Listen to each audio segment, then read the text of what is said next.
ಸಹೃದಯರಿಗೆ ನಮಸ್ಕಾರಗಳು.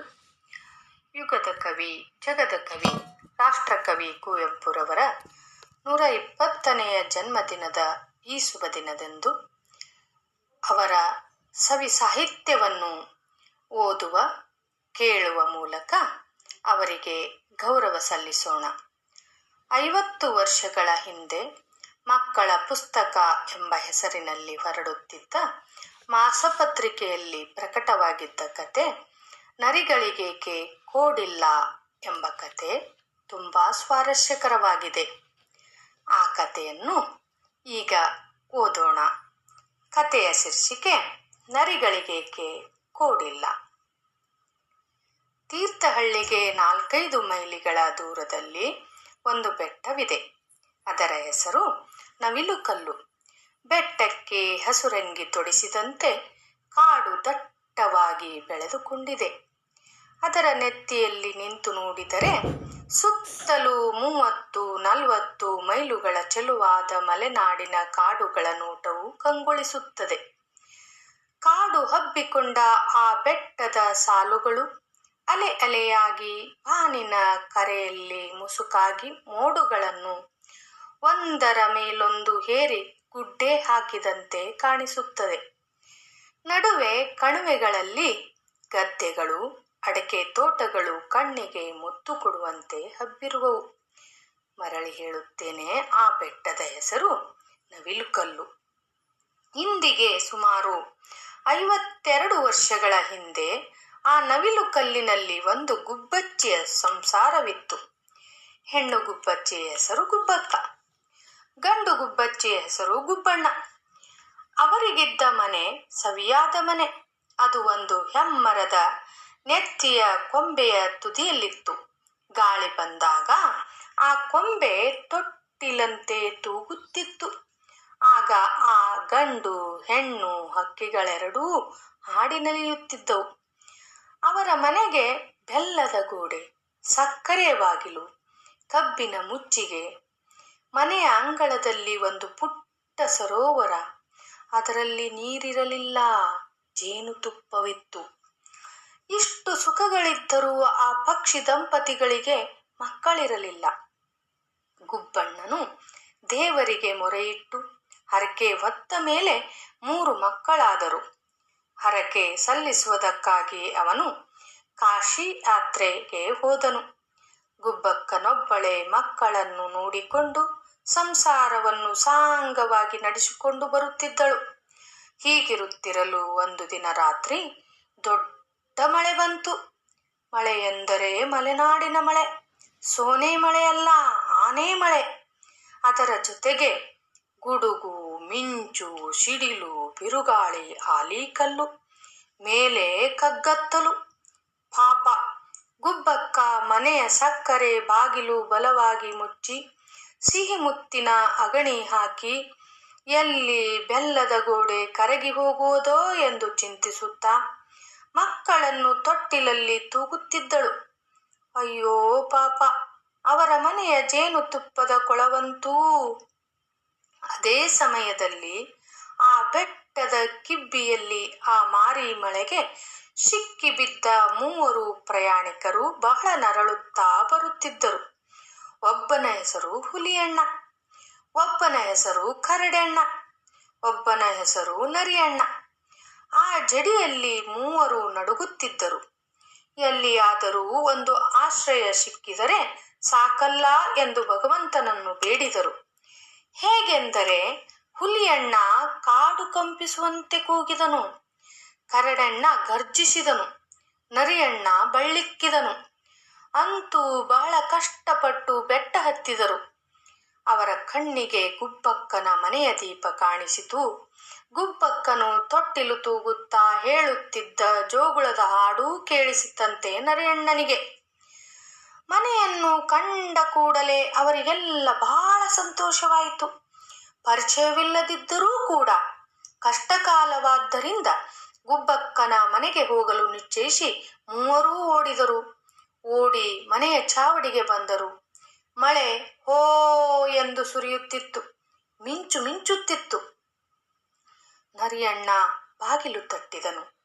ಒಳಗೆ ಬೆದರಿ ಕುಳಿತಿದ್ದ ಗುಬ್ಬಕ್ಕ ಹೆದರಿ ನಡುಗಿದಳು. ಯಾರೋ ಏನೋ ಎಂದು. ನರಿಯಣ್ಣ ಬಲವಾಗಿ ಬಾಗಿಲು ತಟ್ಟಿದನು. ಗುಬ್ಬಕ್ಕ ಯಾರಪ್ಪಾದು ಎಂದಳು. ನರಿಯಣ್ಣ ನಾನವ್ವ ಎಂದನು. ನಾನು ಎಂದರೆ? ನಾನು ನರಿಯಣ್ಣ.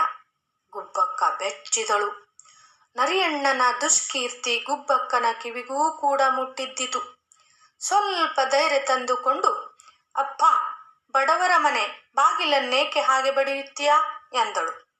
ಅಕ್ಕ, ಮಳೆಯಲ್ಲಿ ಸಿಕ್ಕಿ ಸಾಕಾಗಿದೆ, ಬೆಳಗಾಗುವ ತನಕ ಸ್ವಲ್ಪ ಜಾಗ ಕೊಟ್ಟರೆ ಸಾಕು ಎಂದನು ನರಿಯಣ್ಣ.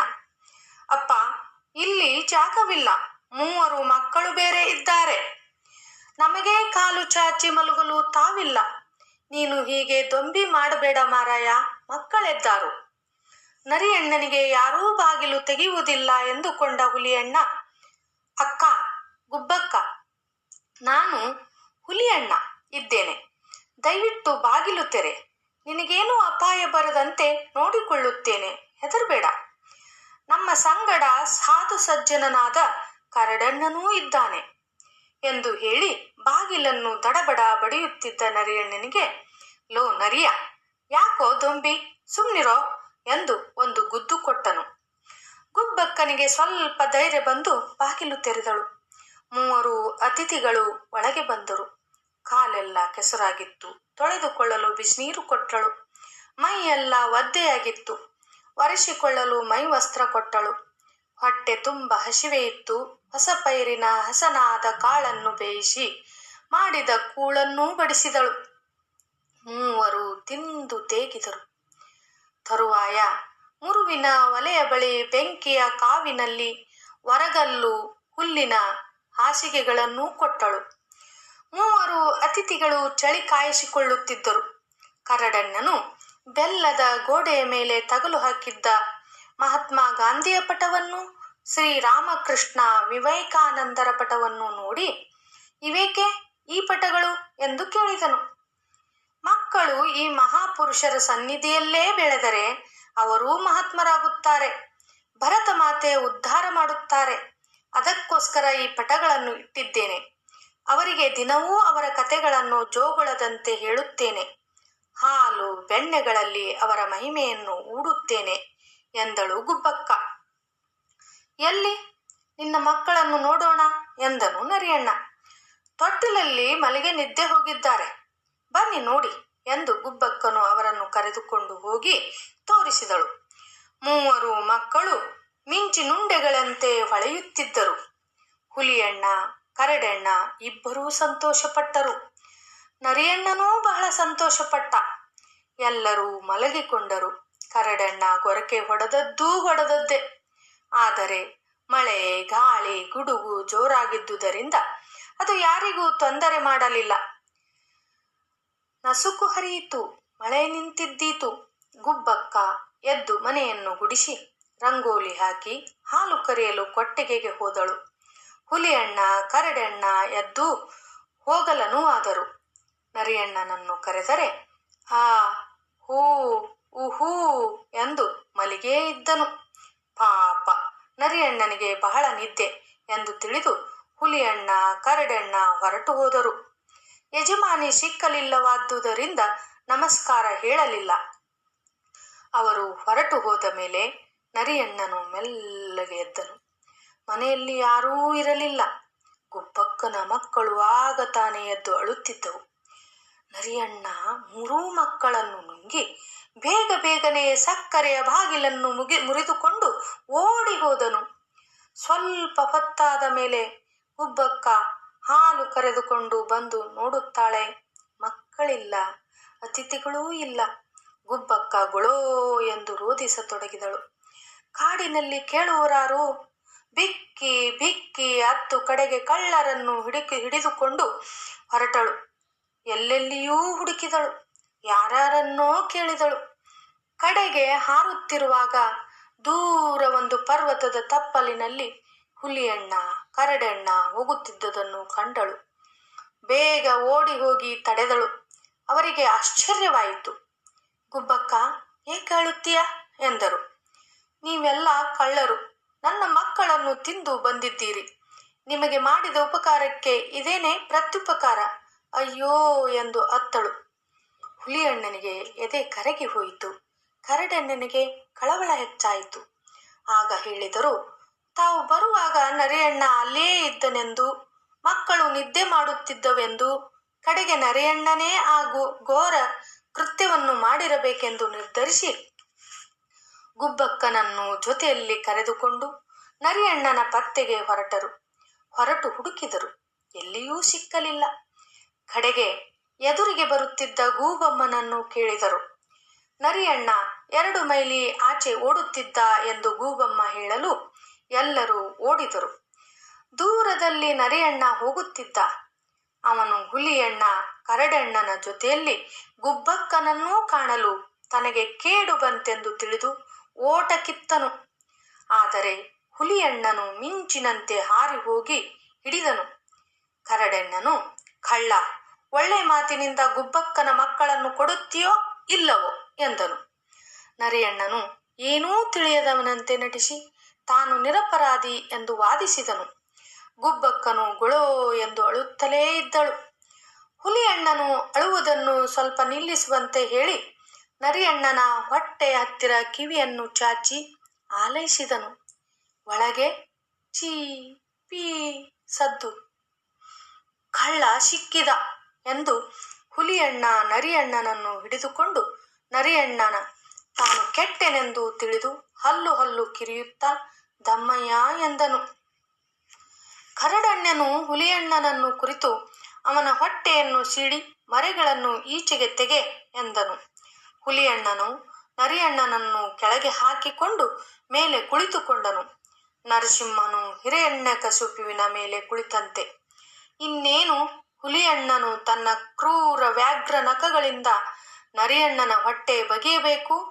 ಅಷ್ಟರಲ್ಲಿ ನರಿಯಣ್ಣ ಗುಬ್ಬಕ್ಕನನ್ನು ಕುರಿತು, ಅಕ್ಕ, ಗುಬ್ಬಕ್ಕ, ನಿನ್ನ ದಮ್ಮಯ್ಯ, ನನ್ನನ್ನು ಕಾಪಾಡು, ನನಗೂ ಮಕ್ಕಳಿದ್ದಾರೆ ಎಂದನು. ಗುಬ್ಬಕ್ಕನ ಕರುಳು ಕರಗಿತು. ಎಷ್ಟಾದರೂ ಹೆತ್ತ ಹೆಣ್ಣಲ್ಲವೇ? ಹುಲಿಯಣ್ಣ, ಬೇಡ ಬೇಡ ಬಿಡು ಎಂದಳು. ಹಾಗಾದರೆ ನಿನ್ನ ಮಕ್ಕಳು ಉಳಿಯುವುದು ಹೇಗೆ ಎಂದನು ಹುಲಿಯಣ್ಣ. ನಾನೊಂದು ಉಪಾಯ ಹೇಳುತ್ತೇನೆ ಎಂದಳು ಗುಬ್ಬಕ್ಕ. ಏನದು ಎಂದನು ಕರಡಣ್ಣ. ಹುಲಿಯಣ್ಣ ನರಿಯಣ್ಣನನ್ನು ಹಿಡಿದುಕೊಳ್ಳಲಿ. ಕರಡಣ್ಣ ಅವನ ಬೆನ್ನಿನ ಮೇಲೆ ಬಲವಾಗಿ ಒಂದು ಗುದ್ದು ಹೇರಲಿ. ಆಗ ನನ್ನ ಮಕ್ಕಳು ನರಿಯಣ್ಣನ ಬಾಯಿಂದ ಈಚೆಗೆ ಬೀಳುತ್ತಾರೆ ಎಂದಳು ಗುಬ್ಬಕ್ಕ. ಸರಿ. ಹುಲಿಯಣ್ಣ ಹಿಡಿದುಕೊಂಡ. ಕರಡಣ್ಣ ಹೇರಿದ. ಬಂದರು ಈಚೆಗೆ ಗುಬ್ಬಕ್ಕನ 3 ಮಕ್ಕಳು ಚೀ ಪೀ ಎನ್ನುತ್ತ. ಆದರೆ ಮಕ್ಕಳ ಮೈತುಂಬ ನರಿಯಣ್ಣನ ಜೊಲ್ಲು ತುಂಬಿ ಹೋಗಿತ್ತು. ಗುಬ್ಬಕ್ಕ ಮರಿಗಳನ್ನು ಎತ್ತಿಕೊಂಡು ಹರ್ಷದಿಂದ ಹೋದಳು ತನ್ನ ಸವಿಯಾದ ಮನೆಗೆ ಸ್ನಾನ ಮಾಡಿಸಿ ಉಣಲಿಕ್ಕೆ ಮಲಗಿಸಲು. ಹುಲಿಯಣ್ಣನು ನರಿಯಣ್ಣನಿಗಿದ್ದ 2 ಕೋಡುಗಳನ್ನು ಶಿಕ್ಷೆಗಾಗಿ ಮುರಿದನು. ಕರಡಣ್ಣನು, ಇನ್ನು ಮೇಲೆ ನಿನ್ನ ಜಾತಿಗೆ ಕೋಡುಗಳಿರದೇ ಹೋಗಲಿ ಎಂದು ಶಾಪ ಕೊಟ್ಟನು. ಅಂದಿನಿಂದ ನರಿಯ ಜಾತಿಗೆ ಕೋಡುಗಳಿಲ್ಲ. ಆಹಾ, ಎಂಥ ಸ್ವಾರಸ್ಯಕರವಾದ ಕಾಲ್ಪನಿಕ ಕತೆ! ತಾವೆಲ್ಲ ಕೇಳಿ ಆನಂದಿಸುವಿರೆಂದು ಭಾವಿಸುತ್ತಾ ಈ ಕಥೆಯನ್ನು ಕೇಳಿದ ತಮಗೆಲ್ಲರಿಗೂ ಹೃತ್ಪೂರ್ವಕವಾದ ನಮನಗಳು.